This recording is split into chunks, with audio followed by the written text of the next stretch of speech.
So here's the situation. Your fantasy draft is coming up. You just got the draft order. You find out you're picking 8th overall this season. Here's how to execute the perfect strategy with the 8th overall pick. For the purposes of this exercise, we're going to say you have the 8th overall pick in a 12-team full PPR draft. No third round reversal, no funny business, just a straight up snake draft. You'll start 1 quarterback, 2 running backs, 3 receivers, a flex, and a tight end. Remember, this is the ideal draft from the number 8 slot. I'm not saying that you're going to be getting Brian Thomas in round 6, but all right, so let's start in round 1. 8th overall. We're going running back or receiver here. I've seen Brock Bowers sneak into round 1 in some leagues. Look, I love Brock Bowers, but I'm not doing that unless it's tight end premium. So at the 8th spot, you could have any number of players available to you. Amon-Ra St. Brown, Ashton Genty, Puka Nacua, Christian McCaffrey could be on the board. You could go Brian Thomas, Devon Etienne, Nico Collins. The list goes on. We will assume Bijan, Chase, Gibbs, Jefferson, Saquon, CeeDee Lamb are all off the board. I would love any of those with this pick, but we'll say they're gone. So we're going to take Malik Neighbors of the New York Giants. And I will say I gave heavy consideration to Brian Thomas, heavy consideration to Christian McCaffrey. If you're willing to embrace the risk on CMC, the reward, of course, could be massive, but we'll start receiver here. We'll lock in one of the elites. We'll take Malik Neighbors. 170 targets in 15 games last season speaks for itself. Okay, so moving on to round 2, 17th overall pick. Could go running back, could go receiver. You know, there's a chance that Brock Bowers could be on the board. We'll assume Christian McCaffrey is gone, Nico Collins is gone, Brian Thomas is gone, Genty, St. Brown, etc. They're all off the board. So for me, realistically, this comes down to Brock Bowers, Drake London, or Derrick Henry. And look, with tight end, I either want Bowers or McBride. Those are the top 2. And look, with tight end, I want either Bowers or McBride at the top. I'm totally fine with George Kittle in, let's say, round 4. If I'm not getting one of those 3, I'm waiting. I'm kind of treating it like the quarterback position. I want one of the elites. I'm not that interested in the middle tier. There are plenty of appealing tight ends that you can grab later in the draft. So we'll pass on Brock Bowers here. I do like the upside of Drake London. Obviously finished the season strong with Michael Penix. I think he's the guy, you know, of these younger receivers. Maybe we haven't seen his best season yet.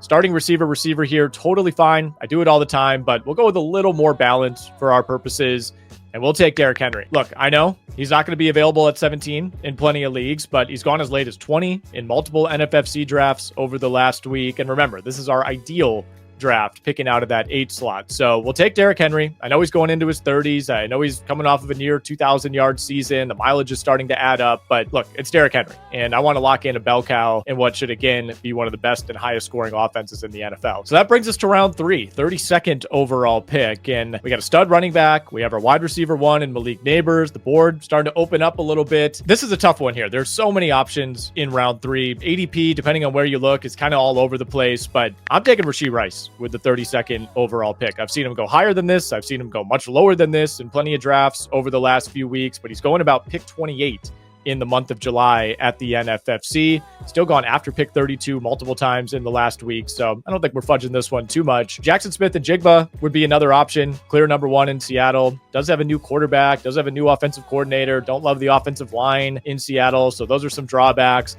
I'm assuming Trey McBride is long gone. Guys like Josh Jacobs, Jonathan Taylor, Bucky Irving, they're all off the board, so we're not taking them. I will say this is a spot where if he's there, I don't mind taking Lamar, but at the same time, there are so many viable high floor, much lower ceiling, but high floor quarterbacks available later in the draft. So too tough here to pass up another high caliber wide receiver. There's of course some risk with Rashee Rice, but if this hits, I think he could be a borderline first round value. Before we get to the rest of the draft, highly encourage you to head over to RotoWire.com. Use the promo code YouTube15. That'll get you 15% off anything we offer over at RotoWire. We got a new look. We got a new logo, a new color scheme. The website is sharper than ever. You can check out all of our content, our rankings, our picks, our betting data, everything we offer over at RotoWire.com.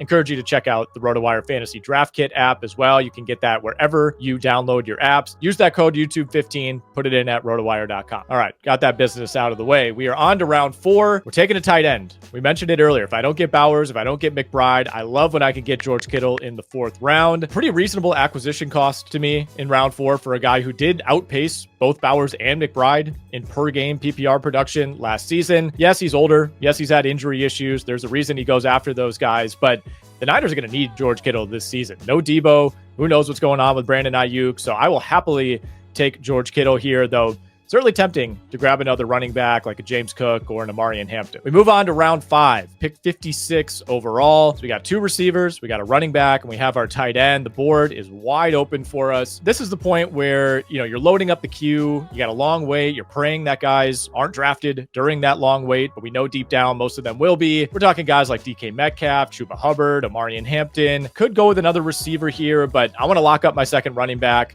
We'll take Alvin Kamara in round 5. So Kamara's got an ADP of 52 right now in the NFFC. I feel okay about taking Kamara here at pick 56.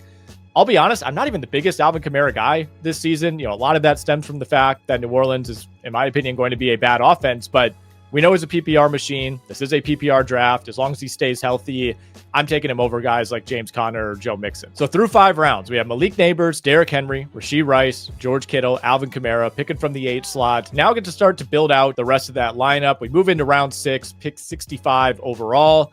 Not really thinking quarterback here. Again, if I'm waiting on quarterback, I want to really wait. I want to double tap a couple options after pick 100. We do need a third wide receiver for sure. We know that. Chris Godwin, Travis Hunter, Calvin Ridley, Jerry Jeudy, Jordan Addison could all be available in this range. We'll take Chris Godwin. And look, I understand the risk. We are leaning into that a little bit. We already have Rashee Rice after all. Godwin's another guy coming off a serious injury, but it was a bone injury. It's not a torn ACL. It's not a torn Achilles. I'm not a doctor, but I feel good about his chances to come back. I think Tampa does as well. They gave him a contract extension after the injury. But either way, I really respect what Chris Godwin did to begin last season. Probably won't be on that kind of pace again this year, but to me, the risk is worth the reward here. Even if he misses a game or 2 to begin the season, I mean, we're talking round 6 for a guy who was the wide receiver 2 through 8 weeks last year. And yes, that includes week 8 in which he didn't play. He was still the number 2 fantasy receiver on aggregate through the first half of the season. All right, so we're feeling good here. We're moving on to round 7. Pick 80 overall. This is tough. I like a lot of guys in this range. If Isaiah Pacheco is there, he's going to be a consideration. I really like Jakobi Meyers. I think there's a chance in some leagues Jawan Jennings could be on the board.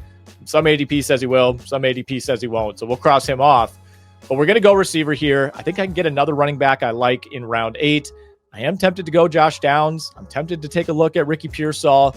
But I'm taking my guy. We're going Jakobi Meyers. Jakobi Meyers Hive, stand up. All this guy does is beat his ADP with terrible quarterback play every single year. Wide receiver 19 last year on a terrible Raiders team. Maybe we don't see quite the same volume this time around, but he has a better head coach, better situation, a big upgrade at quarterback in Geno Smith. So round 7, we're taking Jakobi Meyers. We move on to round 8. So we went wide receiver with our last 2 picks. Wanted to add a little more depth there. We are starting 3 wide receivers and the flex in this league compared to just 2 running backs. So we passed on Isaiah Pacheco. That was tough. We passed on Quinshon Judkins, Tony Pollard as well. But we did that because we're still able to get my guy, Travis Etienne, ADP of 88 in the NFFC. He's going in the 90s in ESPN leagues, even later in some other formats. I know he's coming off of a disastrous season. If you took Travis Etienne last year, you're probably never taking him again. I understand. I know it's the Jaguars, a cursed franchise. I can tell you that better than anybody, but I'm optimistic, cautiously optimistic about this offense under Liam Cohen. He completely turned around the Bucs running game last season. I'm hoping he can do the same in Jacksonville. I think Etienne is easily the best talent in that backfield. We'll see about Bashal Tutin. We'll see about Tank Bigsby, what kind of roles they have. But we'll roll the dice here. We'll take the guy who has a path to a starting job and could be a big-time value if this Jags offense does click. All right, so we'll take you through 2 more picks here through round 10 as we're picking from the 8th slot. We could go in any direction here. We have a tight end. We still don't have a quarterback, but we're sitting pretty at running back. We got some nice receivers on the roster. I would think about a quarterback in round 9, but I think we'll wait on that. Still plenty of veterans on the board. Look, if Jordan Mason is here, I'll say that. I'm taking him. Occasionally, he is on the board in this range, but I wouldn't expect it. So we'll cross him off. I mean, this could be Cooper Kupp territory, Zach Charbonnet. I really like him in Seattle. Najee Harris could be a consideration. A lot of those kind of underwhelming 1B type of running backs go in this range. You know what? I don't want to go in that direction. Let's take a swing here. We're looking for some upside at wide receiver. We're going Keon Coleman of the Buffalo Bills. The rookie season left plenty to be desired. No doubt about that. We saw some flashes, though. And look, Buffalo drafted him at the top of the 2nd round to be that future #1 guy. Love the physical tools, love the size. This is one that could come back to bite us, but look, it's round 9. I want to start taking some shots. We're taking Keon Coleman. We'll finish out with our 10th and final pick 113 overall. At long last, we will take a quarterback. Plenty of options likely to be on the board at our disposal here. Could be Goff, Purdy, Herbert, Stroud, even Kyler Murray, who I'm starting to see go later and later in a lot of drafts. Saw a draft where Bo Nix was on the board in round 11 the other day. I don't know if I would count on that being the case, so we'll say Bo Nix is gone. With that being the case, we'll take Justin Fields. Another upside pick here. We love the rushing. We love Garrett Wilson as his primary weapon. I think this could be a bounce back season for Breece Hall. That's about it, though. I'll be honest. This is not a fantastic group of pass catchers beyond Garrett Wilson. There's some serious questions, I think, about the new coaching staff, but at the very least, we know Justin Fields is the guy for the Jets, at least for now. We'll see how long that lasts, but last season in Pittsburgh going in, it just felt like he was playing for his job on a week-to-week, possession-to-possession basis. I think they give him a longer leash. There's not really an obvious guy to take over. If Justin Fields falters, I guess we're just turning it back over to Tyrod Taylor, but I think the Jets will give Justin Fields every opportunity to keep this job throughout the season. And keep in mind, Fields was the QB6 last season in his first 6 games as the starter before Russell Wilson took over. Never even felt like he was playing that well, but the rushing is that valuable when it comes to Justin Fields. So we'll grab Justin Fields in round 10. We'll plan on taking another quarterback option in the next couple of rounds, someone like a Herbert or a Jordan Love or a Trevor Lawrence.